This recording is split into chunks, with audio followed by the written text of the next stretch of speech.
welcome to HT podcast number 8. And this evening we have a very special guest. We'd like to thank Dr. Garrett McGovern for coming on and having a chat to us about the current situation with legalization of cannabis in Ireland. Garrett, thank you so much for talking to us. For those who haven't heard of you, we've kind of been keeping an eye on the space for a long time, but only doing the podcast for a while. AJ had heard you talk on the Gino Kenny live stream, so we'd love to just get a background. I know kind of what I've been doing a little bit about what you're about, but why don't you tell us in your own words as a medical doctor? Yeah, so thanks. I've been working as a doctor, GP, treating addiction since 1998. Mainly kind of cut my teeth treating heroin users. I still work within the HSE treating heroin users, and as probably most people know, heroin use rarely comes on its own, so you end up treating an awful lot of other stuff. In 2011, I opened my own clinic, which is a sort of an outpatient rehab for all addictions, and I think it was during the time of Ming's bill that I became kind of involved in this kind of cannabis debate. I have to confess, this is his first bill. His first bill. Now, I have to confess, I mean, cannabis is, I was only talking about this the other day. I mean, I'm very interested in cannabis mainly because I'm quite interested in drug policy. So obviously being a doctor, it interests me that this plant is beginning to relieve symptoms for people with chronic conditions, all sorts of conditions, psychological and physical. But interestingly enough, that I'm in the area of addiction, so I suppose I do see cannabis problems, and it's something that you come across in your regular day-to-day work. Yeah, absolutely. And I do. This is always very, very difficult because one of my criticisms of cannabis activism is that sometimes people think that, cannabis can't cause any problems and it's up and away and it's brilliant for everything. And, it's all pro and no cons. Exactly. And I think we have to be objective about it. And if there are harms, we need to say what they are. The problem with the other side, which is the sort of cannabis detractors, is they'll find fault with cannabis all the time. They go the other way. So the debate is a dishonest debate, I think. I don't fight the whole thing about whether cannabis is a cause of psychosis or a correlation. I think we're getting sidetracked by that. I'm more interested in the legal status of cannabis than I am in relation to any of its effects, if I'm honest. So it was the political side of it that drew you, like obviously the scientific side. You see this plant that is literally called weed because it will grow, in so many different climes. There's so many different versions of it and variations of it that have large amounts of CBD, large amounts of THC. So your, I suppose, interest in the legal status is from the scientific prism. You're looking at it through like, okay, this could work for lots of people. Why is it illegal? Yeah, but also I'm interested in the recreational side of it for people. I mean, I still cannot believe in 2021 that we're criminalizing people who are caught in possession of this drug. Every day there is a seizure by the guards, and it makes absolutely no difference to the amount of cannabis that will find its way onto the streets. And equally, this costs... Yes, that it's still getting out there. Still getting out there, yeah. Yeah, Natalie's tweet the other day I thought was particularly poignant on that point, in that she's a law graduate. She's set to take the FE1 exams, and her response to the latest number, I think 1 million worth of herbal cannabis was seized in Cork port, I think, and her response was simply, well, there's another 144,000 in revenue that the government are wasting. 414,000. 414 was it? Yeah, I mean, just just on around that, it does seem, from a legal and revenue point of view. Well, I was interested, going back to what you said just now, Garrett. You mentioned that you can't deny the psychological and physical benefits that in some cases cannabis can provide. Is this confirmed medical opinion now? Or I think one of the stigmas around cannabis is the fact that people are stoners. They, don't care about responsibility or have any sort of commitments in life, and they're, that sort of 60s laissez-faire and carelessness around a certain culture. Can we categorically say that in some cases, there is an absolute medical need, or that it's the best option for some care? I think you raised a point there. Is it medically proven? The medical profession, I mean, it's hard for me to comment. I do a lot of Twitter, obviously, and I have contact with medical colleagues abroad. In Ireland, I'm disappointed. The medical profession are quiet on this, really. My understanding, and is that fear of reprisal from the government, the judiciary? Is it lack of education? Is it like you've gone out and researched this? So what's the unlocking element to talk to the peers in the medical establishment in Ireland? I think there's a form of, and I didn't coin this phrase, a guy called Julian Buchanan, I think, did in New Zealand. I think he's from Liverpool originally. He calls it drug apartheid. I think there is a sort of drug apartheid with cannabis.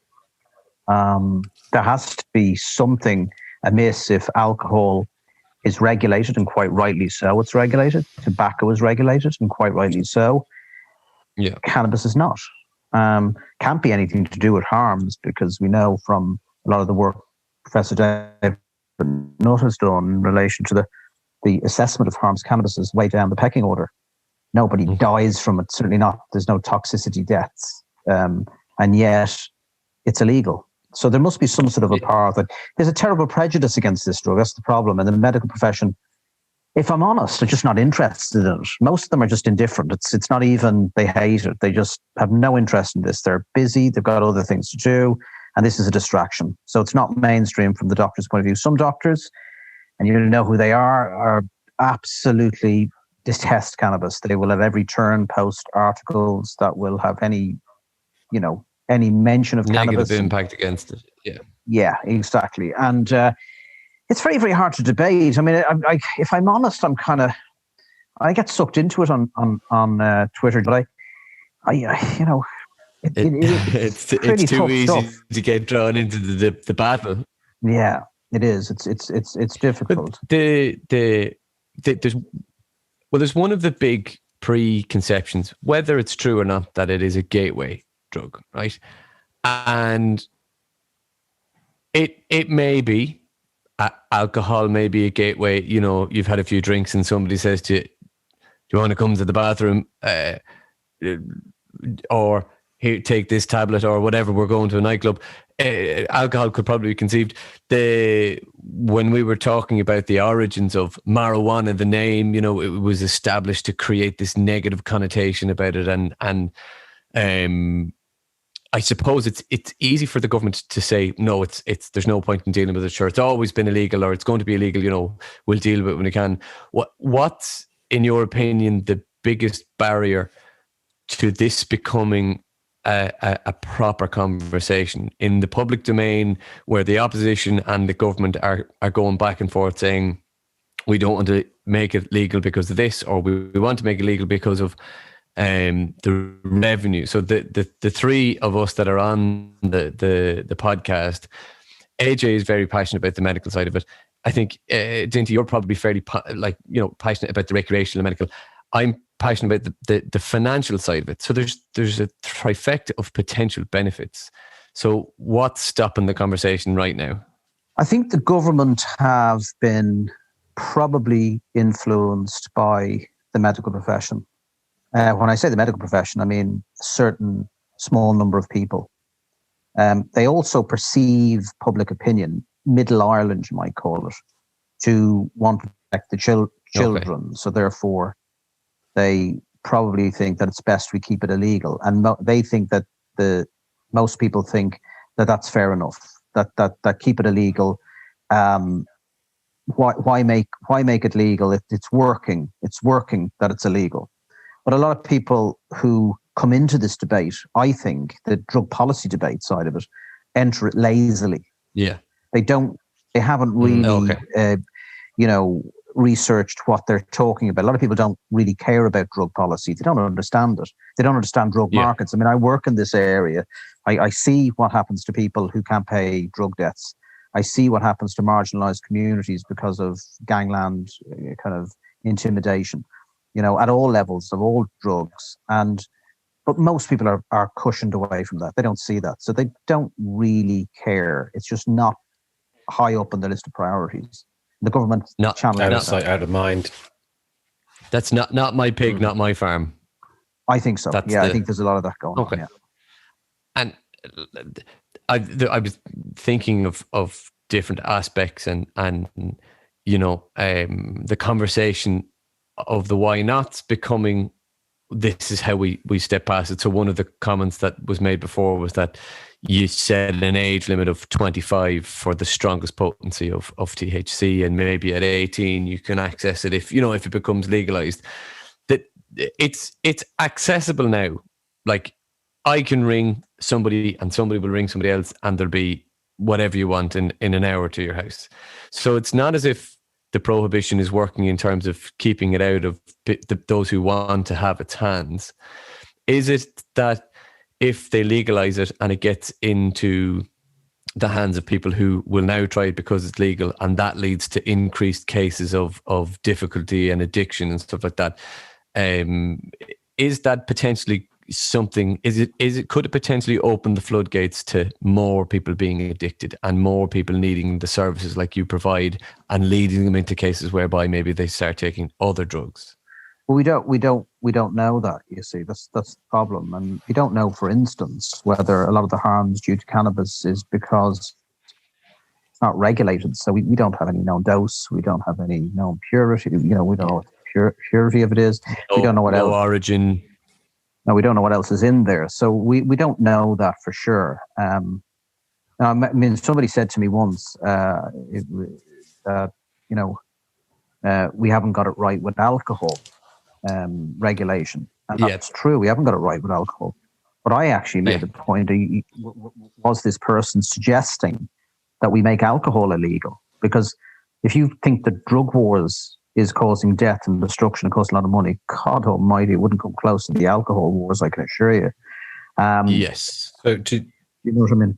How do you think you mentioned that you would change alcohol? You think alcohol reform, how do you feel alcohol could be changed? Well, I think two ways. One is alcohol is got two extremes of cost. I think alcohol should be probably more expensive in outlets, but it should be a little cheaper in pubs. I think pubs are one of the safest places. Not now, of course, because they're not open. And there's another threat in pubs. But I think the pub is a relatively good place for people to go to. I think it's good for their health to be able to go have a few drinks.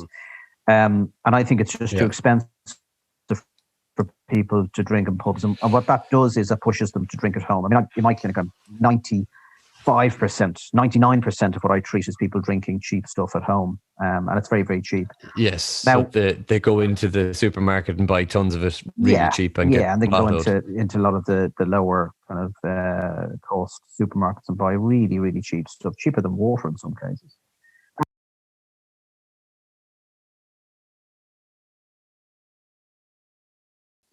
The numbers didn't go up in the States, did they? They didn't really. It was a moderate, a mild kind of increase. I don't think. Can I say this? It depends on who's telling the story. I mean, if you look on Twitter, there are people saying, "Oh, it's awful, emergency department admissions," and then you hear other reports, and no, there isn't a huge increase in problems with in places like Vancouver and Colorado and places like that. My answer to that is this: I would expect that use would probably increase, even though I'm not convinced that that's what the evidence is telling us in places where it is. But I think the benefits of that are this, that even if I would accept a little bit more use, okay, we have to remember, use isn't necessarily kind of abuse, you might say, or dependence or problems. But one of the things we do is we'll be able to give people safety advice. We will be able to regulate it. We will be able to research it more, the good and bad effects of cannabis more robustly. There wouldn't be, it would now, we've got drug markets are difficult because there's other drugs in there like cocaine and heroin. I'd like to see, I would love, and it won't happen in my lifetime, but I would love to see drug markets snuffed out. I would love every single drug, and there are only really a few, if you think of it. There's, stimulants, cocaine, amphetamine, kind of, and pathogens like ecstasy, opiates. I would prefer to see them regulated. Now, people say, well, how could you regulate cocaine? I say, well, you try. That's the first thing you do, is you try and regulate it, because if we don't regulate it, we know from, the harms of drugs that a lot of them are actually increased by the legal status of the drug and the fact it's not regulated. So this isn't even controversial for me anymore. I mean, people know my views on regulation. I would like to see all drugs regulated, and I won't flinch on that. And if people think it's a controversial view, I don't care. They can think it's a controversial view, but you don't have drug deaths. Like, I work in very marginalized community, guys, and they're absolutely decimated by prohibition, by drug gangs, and by the black market economy. Absolutely horrendous. And the stigma that once you're in this, I mean, this was covered by a couple of other people as well recently on the podcast, that as soon as you smoke that joint when you're 15 or whatever it is, all of a sudden the anxiety is there. There's not only is it circumstantial and sociological, but it's also like psychological. Yes. The stigma that's attached to it can be self-perpetuating. Yeah, you become known as. I was thinking about this on the way home in the car, and we've already touched on the alcohol industry, and we've touched on the tobacco industry. We're already, as a nation, dealing with the difficulties that are caused by the illegal drug trade. We're dealing with the situations that are caused by legal tobacco and legal alcohol. That's liver disease and cancers. Now, we tax and regulate those industries, tobacco and alcohol, and the revenue, theoretically, that's generated from those duties and costs and added VAT is due to come back into the health service and help deal with the small proportion of people that have difficulties with it. Now, we're already dealing with, in the eyes of the detractors and in the eyes of those who want it legalized, we're already dealing with some aspects of the difficulties caused by drugs and cannabis. But we are not collecting any revenue from them. We're not able to balance the books. The government loves talking about balancing the books. We need to balance the books. So we balance the book by taking money off your bottle of wine to pay for the services of the man or woman who's been hospitalized with liver problems or whatever. But we have one hand out to pay for the services.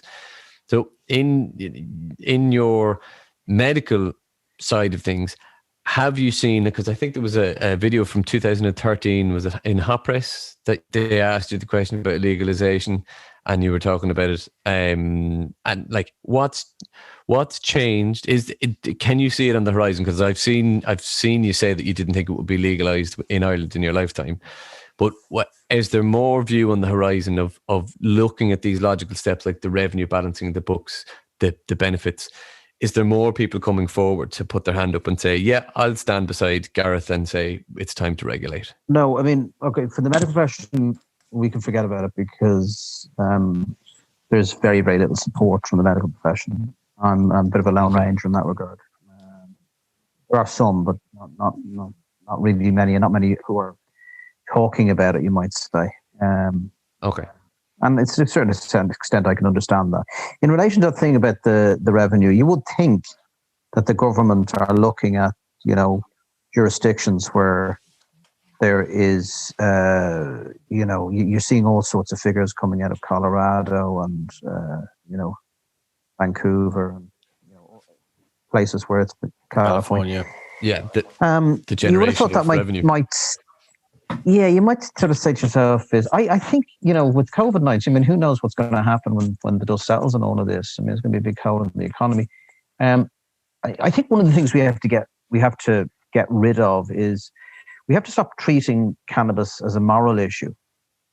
And that's one of the problems why, I mean, if you look at Ming's bill, if you guys remember the night that Ming's bill was downed, yes, the ignorance been spouted by politicians that night was embarrassing.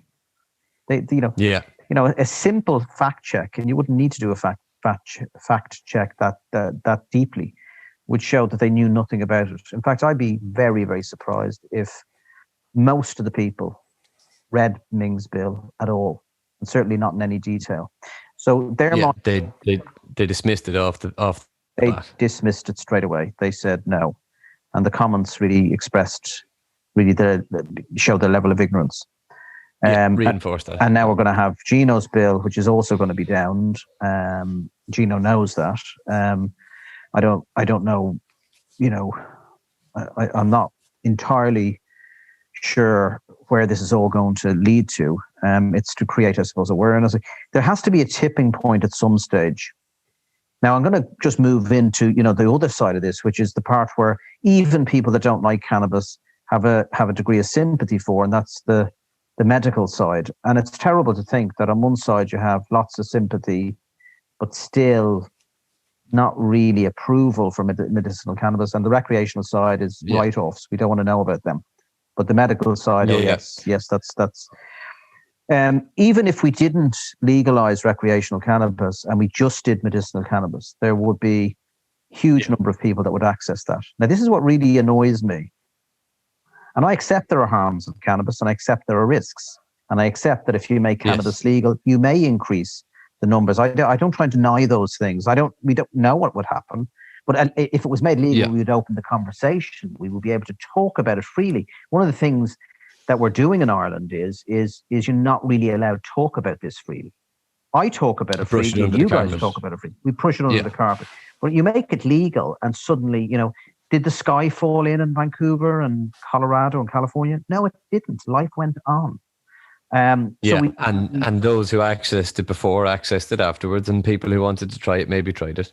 Yeah. Now, for the medicinal side, and I know people don't like separating out the two. I know some people have said all cannabis use is medicinal. Yeah, I can kind of understand that to a certain extent. But I separated it out for a reason. That is, to be honest with you, most of the time I separate it out for a reason because I just think we play into the hands of the government when they conflate the two issues.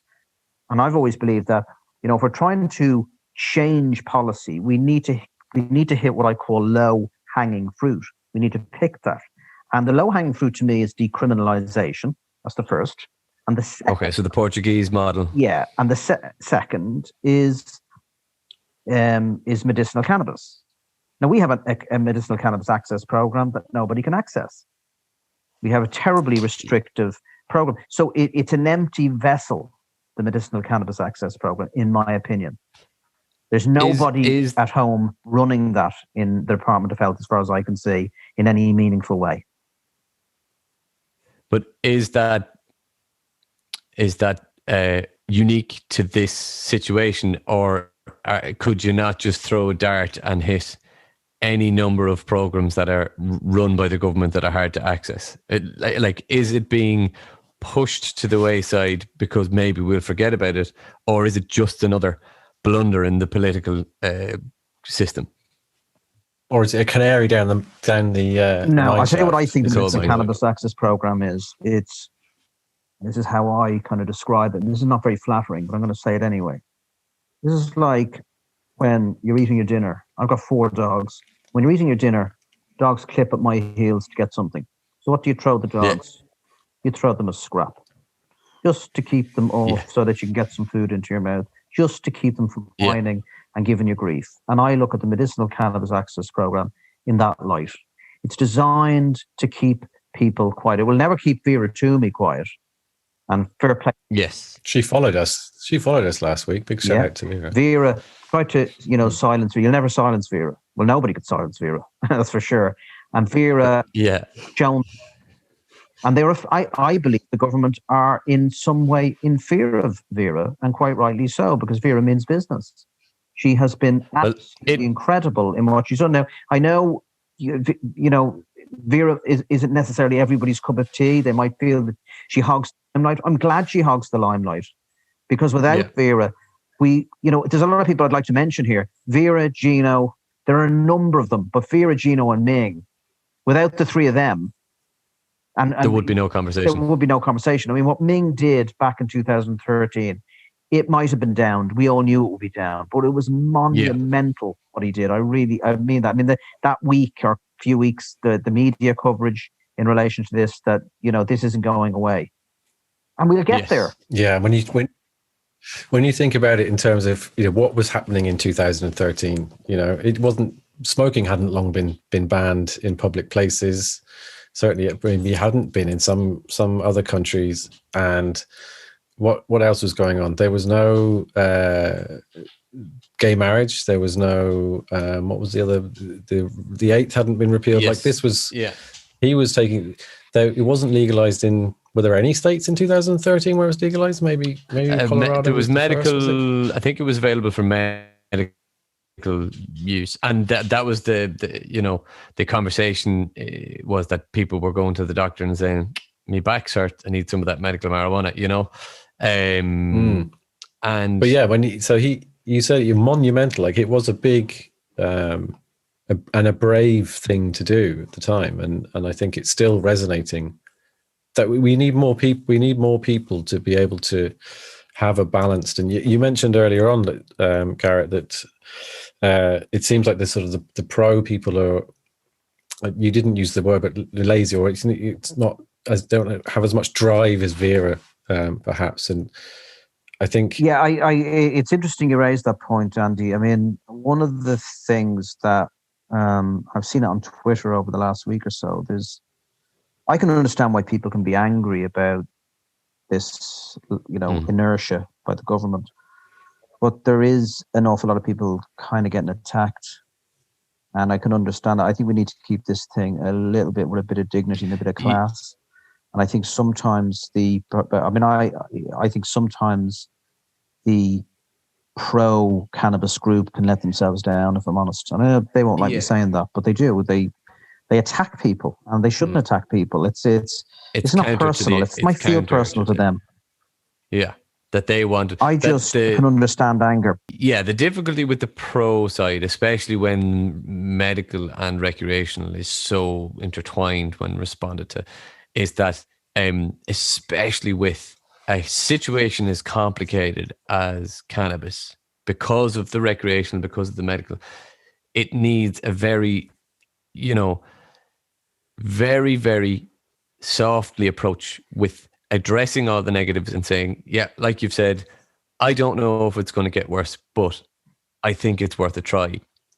The avid pro supporters are just like, legalize it because I want to, there's also a stereotype of them, but people like Vera, people like yourself, people like Natalie, where the point can be put across with actual backing behind you, i.e. from your side, the medical, from Natalie's side, the legal, from Vera, the medical and the benefits she's seen for her daughter, for Ming, like the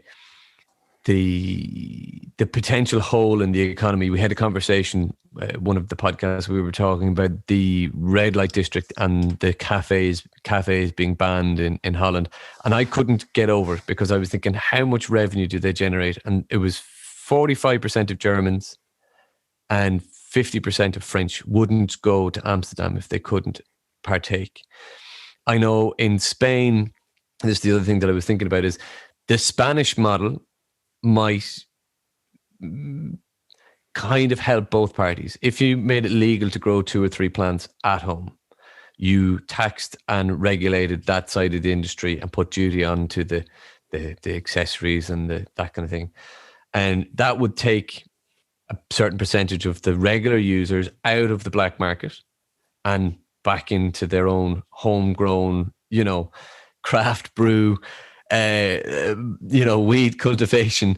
But it would stop them going to the black market. That would dry up some of the gang money in that respect. That would free up some of the policing. That would allow them to, enforce the drug policies with a scalpel rather than a hammer. And also allow those who want to use it for medical. You can grow your own strain of medical CBD. If you prefer to be, sedate or giddy, the fact that you can decide what strain you want to grow, and then, that's your wine or your gin or your whiskey. Do you get to talk to many pro-medical medical peers internationally? Do people in other jurisdictions hit you up and say, yeah, doctor, you're correct, I'm here in Italy or Spain or France or Germany, and share their data with you and share their experiences? Yeah, I mean, with Twitter now, you can kind of access so much stuff and get into as much I mean, I like Twitter. I'm probably on Twitter too much, if I'm honest. But yeah, I mean, I have contact with people who are like-minded to me and are far more knowledgeable than I am, and are really kind of down the line in terms of where they're at in the country they're in. Ireland, where I don't know where I won't say Middle Ages, because somebody said to me cannabis was probably okay in the Middle Ages. True. We do have it is very conservative kind of view of this, which is sort of, is not getting us anywhere. We're not we've achieved an awful lot in some ways over the last 8 years since Ming's bill, and we've achieved nothing. In real terms, we've achieved very little in the sense that drug is still under the 1977 Misuse of Drugs Act. Even though the UN have now declassified it as a dangerous drug. Yeah, and medicinal cannabis is virtually unavailable. There's a number of people who are being able to get it through a scheme from another country where it's delivered because of the COVID and all that sort of stuff. But largely, we haven't moved anywhere on it. And the question is, and I struggle for the answer to this, but how do we move this along so that we're not still having this debate about psychosis and about conflation, and we're going nowhere? How do we move it along? And that's what I don't know. I don't know the answer. I was going to ask you earlier. What I was going to ask as well. Where do we go from here? Well, I mean, I would ask a more sort of detailed question to you, Garrett, that legally, legislation, putting that aside, in your profession and your experience, what are the benefits to, let's say, decriminalization? So the addicts who you see, or the sorts of conversations you're having with people, how would decriminalization help people? How would legalizing it specifically, how would your job be made easier for those sorts of people if under those circumstances? Well, I don't know whether my job would be particularly made easier, but I would be very interested to see, for instance, I'm very intrigued by the link between cannabis and psychosis. And I do often wonder if we had a drug that was regulated, that we could get the CBD THC balance, the amount of THC. We often hear this stuff of skunk and huge increased risks in psychosis. I kind of wonder if we regulated it. Now, if we regulated it, then it would have to snuff out the black market. Okay, that's my idea of good regulation.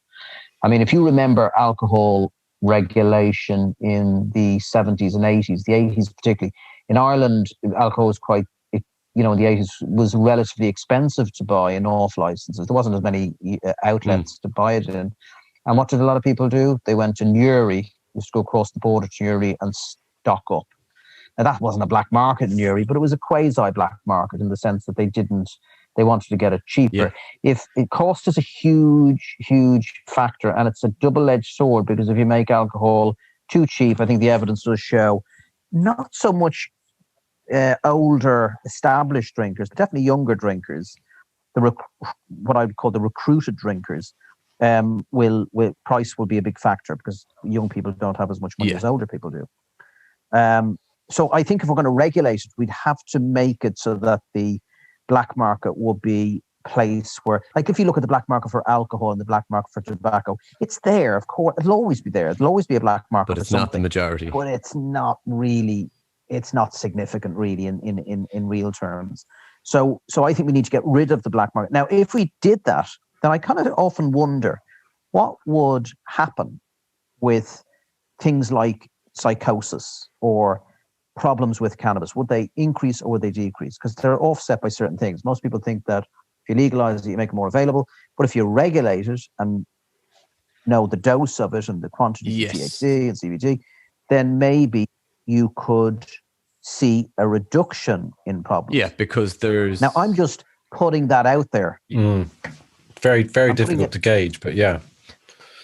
Yeah, so there are people who are prohibitionists who just don't want to have the debate. I mean, the other thing is we haven't really had the debate. And in answer to your question, and you were saying, like, how do we sort of change this? One of the things I do as a matter of urgency is I would like to see a open-minded health subcommittee in the Oireachtas, because the last time the health committee hated cannabis. It's as simple as that. Yeah. They hated cannabis. They weren't. I went to a number of things that were laid on. No, they weren't open-minded on it.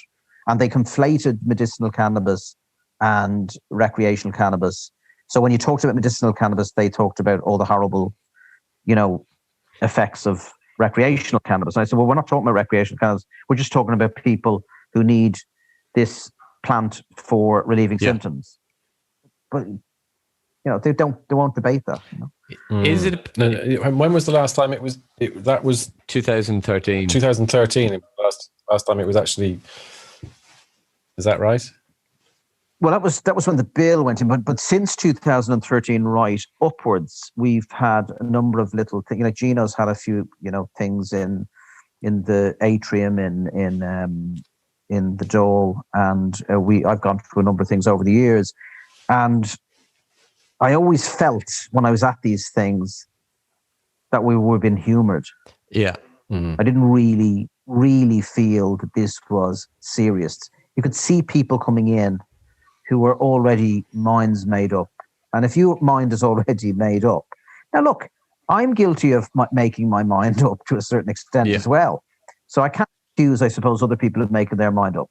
Because I've made my mind up. But to be fair, I'm trying to change drug policy or trying to influence it in some way. So change you must remember, minds, and you must remember, right? What people don't realize in this country is that everybody talks about how bad cannabis is, how bad cannabis is, how bad cannabis is, who doesn't like cannabis. But you must remember, they talk a position of a paradigm of prohibition. So I would kind of argue, I mean, it might be a little bit of a simplistic argument, but I'd argue that you've had your go with prohibition. You're telling us how bad it is. Why not let's make it better? Now, anytime I've put this to people who say, oh, no, prohibition, no, I've asked them. So I can only deduce that if you don't think a more, what I believe, enlightened policy where we could decriminalize and regulate cannabis, then after that, you must think if we're getting it wrong at the moment, we must go the other way. Anyone in possession, put them, stiff jail sentences and, chop their hands off if they're caught with cannabis plants. I mean, but they never answer that. Make it even more heinous. Yeah, they never answer that. Most people who really hate cannabis will just talk about how bad cannabis is. But when you press them on what they think should be done, the best you'll get out of them is some wishy-washy sort of response about educating people better. Yeah, that's all very well, educating people better, but we don't educate people better. We patronize them. All schools education is patronizing. We don't know how to educate children. To educate kids about drugs, you need to understand teenagers. You need to understand teenagers and adolescents. And we don't do that. We tell them what they have to do. We tell them drugs are evil, don't take them. We know research out there that would show you that the more you tell a youngster that drugs are evil, the more they're likely to try them.